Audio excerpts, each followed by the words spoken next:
こ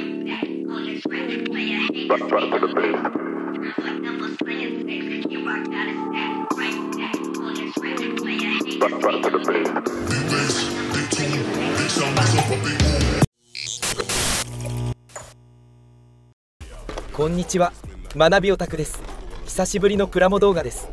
皆さんいかがお過ごしですか？今回は機動戦士ガンダム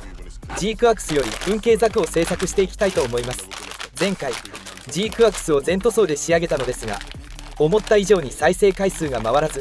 心が折れていたのですが、地上波でジークアクスの放送が始まると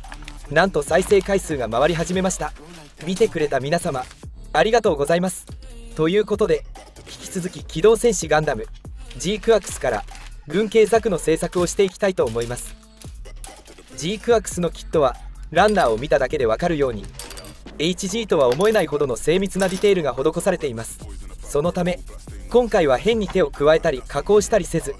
あえて基本的な全塗装だけで仕上げていくことにしました。特にこのキットは筋彫りの追加や塗り分けによる装飾よりも元々の造形美を生かした全塗装の方が軍系ザクとしての重厚な雰囲気をより引き出せると判断しました。そこで今回は黒立ち上げ塗装をベースに深みと存在感のある軍系ザクに仕上げていきます。まずはパチ組みからスタートしていきます。ちなみにそのまま塗装もせずに組み立てることは一般的に素組みと思われがちですが、正確にはパチ組みというそうですね。このことは吉本プラモデル部の櫻井総統の動画を見て初めて知りました。実際には何も手を加えずに全塗装だけ行うことが素組みなんだそうです。言葉の定義を知ると作業の意図やこだわりもより明確になりますね。では早速パチ組みしていきます。パチ組みをすることでどの部分に艶を出しどの部分は艶を消すのか、塗装プランをより具体的にイメージしていきます。ご存知の通りこのジークアクスのキットは HG とは思えないほど緻密なディテールが施されており、元々の造形美が非常に魅力的です。そのため今回は筋彫りの彫り直しなどの加工はあえて行わず、黒立ち上げ塗装によって陰影をつけディテールを塗装の力で引き立てていこうと思います。物合い部分は蛍光塗装でアクセントを入れ、装甲の一部には艶あり艶消しのコントラストをつけることで情報量と立体感を演出していきます。追加の加工に頼らず塗装だけでどこまで見せられるか、このキットのポテンシャルを信じて仕上げていきたいと思います。今回のジークアクスのプラモデル、特に赤いガンダムだけ予約できなかったのは本当に残念でした。まさに欲しいものに限って手に入らないあるある。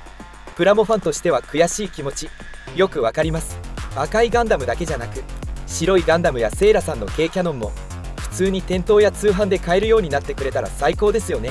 この夏から本格稼働するというバンダイさんの新工場には私も密かにかなり期待しています。そして学びオタクはバンダイさんの株を保有しているということで、少量とはいえ株主優待、地味にワクワクしています。ファンとしても株主としてもこれからのガンプラの充実を一緒に見守っていきたいと思います。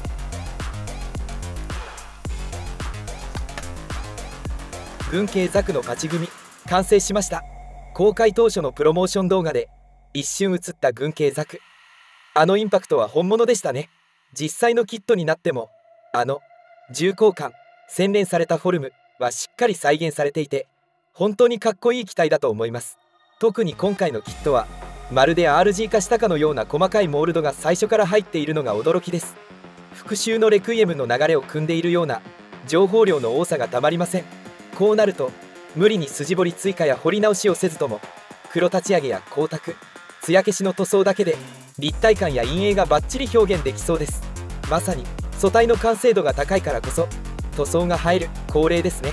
この後の全塗装仕上げ楽しみにしててください。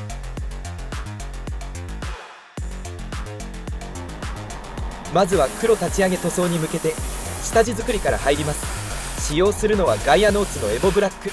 発色も良く隠蔽力の高い定番のブラックサーフェイサーですね。全てのパーツにこのエボブラックを吹き付けてしっかりと下地を整えていきます。黒立ち上げ塗装ではこの黒が陰影の影の役割を担うので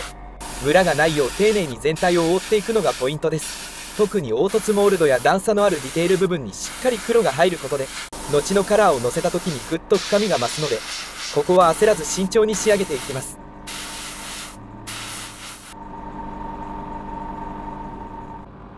内部フレームのアクセントカラーとして一部のパーツには艶あり仕上げでスターブライトアイアンを使用していきます。このスターブライトアイアンはガイアノーツのメタリックカラーの中でも特に金属感が強く光沢のある表現ができる優秀な塗料です。黒立ち上げの上に重ねることで重厚感のあるリアルなメタル表現が可能になります。関節部や内部構造またはポイント的に塗り分けたいディテール部分に使うことで全体の単調さを防ぎつつ視線を引きつけるアクセントにもなります。バーニアの内側は特徴的なメタルレッドで塗装していきます。この部分は見る人の目を引くアクセントになるため発色の良さと金属感を両立させる仕上がりを目指します。塗装の際は塗膜が厚くなりすぎないように注意しながら薄く塗り重ねていきます。エア圧はやや強めに設定し塗料をミスト状に細かく吹きつけるようにして表面を軽く乾かしながら丁寧に塗り重ねていきます。このようにエアを気持ち多めに吹くことで乾燥も早まりムラのない鮮やかな発色が得られます。メタルレッドの深みと光沢を生かした仕上がりにしていきましょう。特徴的な胸のパーツにはガイアのミリオンブルーを使用して塗装していきます。今回は黒立ち上げ塗装の手法を採用しているためまず下地のエボブラックを生かしながら面を中心にミリオンブルーを吹きつけていきます。この時パーツの端やモールドの陰影部分にはあえて塗料を完全にかけず黒がうっすら残るように意識して塗装していくと立体感がぐっと際立ちます。こうすることでミリオンブルーの鮮やかさと下地の黒によるシャドウ効果のコントラストが生まれ自然なグラデーションによって深みのある仕上がりになります。警察のデカールを貼る縦パーツにはガイアのマーズダークブルーを使用します。このパーツは細かなモールドや段差が多く陰影が出やすい形状になっているため黒立ち上げ塗装との相性も抜群です。下地の黒がうっすらと残るように意識しながらパーツ全体に丁寧に重ねていきます。本体の機体色にはクレオスのフタロシアニンブルーを使用して塗装していきます。このカラーは深みのある青で黒立ち上げ塗装との相性がとても良く陰影がしっかりと残ることで重厚感が際立ちます。塗装は黒の下地の上から直接フタロシアニンブルーを重ねていきます。全体を塗りつぶしてしまわないように注意しながら面の中央を中心に塗装し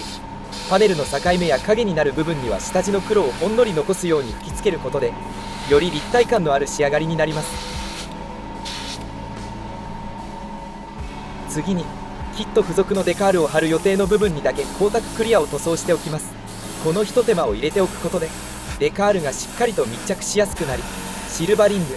デカールの下に気泡が入って白っぽく見える現象を防ぐ効果もあります。最終的には艶消しのトップコートで全体の質感を整えるので部分的に艶が出ても問題ありません。光沢クリアがしっかり乾燥したらキット付属のデカール今回はシールタイプを貼っていきます。このシールタイプのデカールネット上では貼りづらい粘着力が弱いといった声も見かけますがあらかじめ光沢クリアを塗装しておくことで粘着性や密着感がかなり改善されます。貼り直しもしやすくなるので位置決めも安心して行えますね。貼る際はピンセットで丁寧に位置決めしてその後綿棒で軽く押さえるようにしてフィッティングしていきます。段差などの凹凸部分では爪楊枝などを活用して密着させます。デカールがしっかり密着したら仕上げに艶消しクリアを吹いて保護することで見た目の一体感もアップし耐久性も高まります。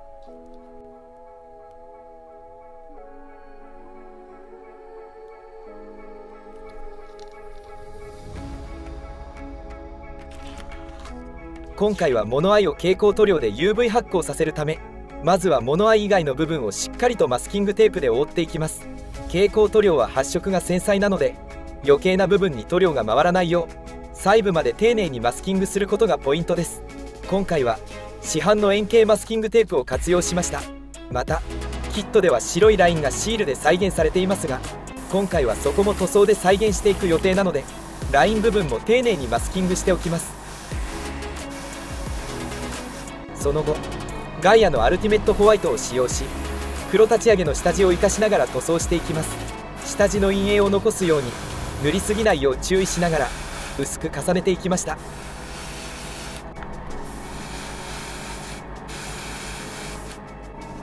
ヒートロッドはお約束の蛍光オレンジで塗装していきます。この色を使うことで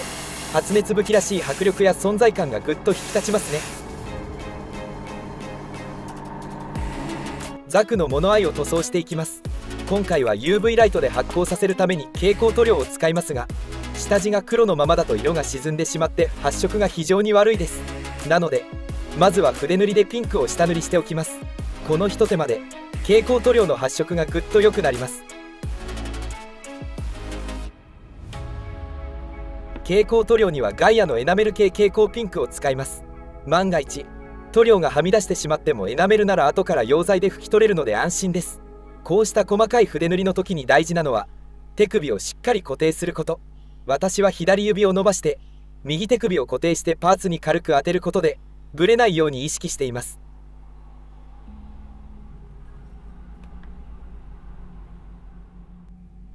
一通り塗装が終わったのでマスキングを剥がしてちゃんと塗り分けができているか確認していきます。この瞬間うまくいった時のマスキングを剥がすワクワク感ってたまりませんよね。作業の中でも個人的に一番楽しい時間です。今回の軍系ザクは大きな塗り分けこそ少ないですが、シールで再現されている白のラインや腕の一部パーツなど部分的にはしっかりマスキングして塗り分けを行いました。昨今のガンプラ不足については正直思うところもあります。ですがまだまだ学びオタクの積みプラ在庫もたっぷりありますので、まずは死ぬまでに全部作るを目標に一つ一つ丁寧に仕上げ、その過程を全て動画に残していきたいと思っています。そしていつかプロと呼ばれるような存在になれるよう、これからもコツコツと技術を磨き続けていきたいと思います。最後にトップコートとして艶消しクリアを吹いていきます。これで全体のトーンが落ち着き、塗装面の質感も統一されて一気に完成度が高まります。特に今回のような軍系仕様の重厚な機体にはこのマットな質感がとてもよく似合いますね。プラモデル制作の醍醐味の一つはやはり塗装によって質感の違いを表現できることだと思います。例えば金属のパーツにはツヤありやメタリック塗装で重量感を出したり、逆に装甲部分には艶消しでリアルな質感を演出したり、こうした質感のコントラストを意識するだけで完成後の印象がぐっと変わってきます。今回の軍系ザクでも物合いや内部パーツの一部は艶ありで、外装には艶消しを使うことで全体のバランスや情報量にメリハリをつけています。色を塗り分けるだけでなく艶感の違いで見た目の情報を増やしていくのも塗装の面白さですね。この辺りの表現が決まるとただのプラモデルから作品へと一気にステップアップしたような気がして達成感もひとしおです。ということでいよいよ軍系ザクの最終組み立てに入っていきます。改めて感じたのはやはりこのキット造形が素晴らしいということ。細かいモールドやバランスの取れたプロポーションはもちろん塗り分け箇所もそこまで多くないので、初心者の方でも非常にかっこよく仕上げやすいキットだと個人的には感じました。仕上がりについても全体的なマットな質感とバーニアや内部フレームなどのツヤのある部分とのコントラストがとてもよく出せたと思います。こうした質感のメリハリがあるだけで一気に作品の完成度が上がったように感じられますね。ちなみに軍系ザクはアニメ本編ではやられ役的な立ち位置だったかもしれませんが、改めてキットとして組んでみると非常に完成度の高いデザインだなと再認識しました。特にバーニアの位置なんかは無重力下での起動を想定した力学的にも説得力のある配置になっていてメカとしてのリアリティを感じさせてくれます。ということで今回制作した HG 軍系ザクの個人的な評価はこちら。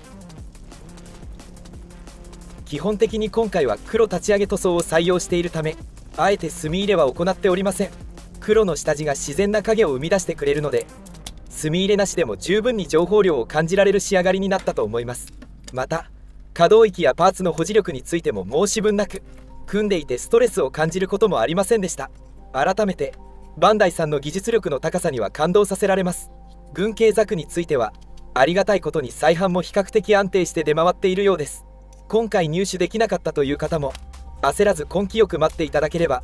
きっと手に入るチャンスはあると思います。ぜひ皆さんも軍系ザクを作ってみてこだわったポイントや工夫した点があればコメント欄でシェアしてもらえると嬉しいです。ということでここまで機動戦士ガンダムジークアクスより HG 軍系ザクの制作過程をお届けしてきましたがいかがでしたでしょうか。アニメ本編も現在進行形で話題沸騰中。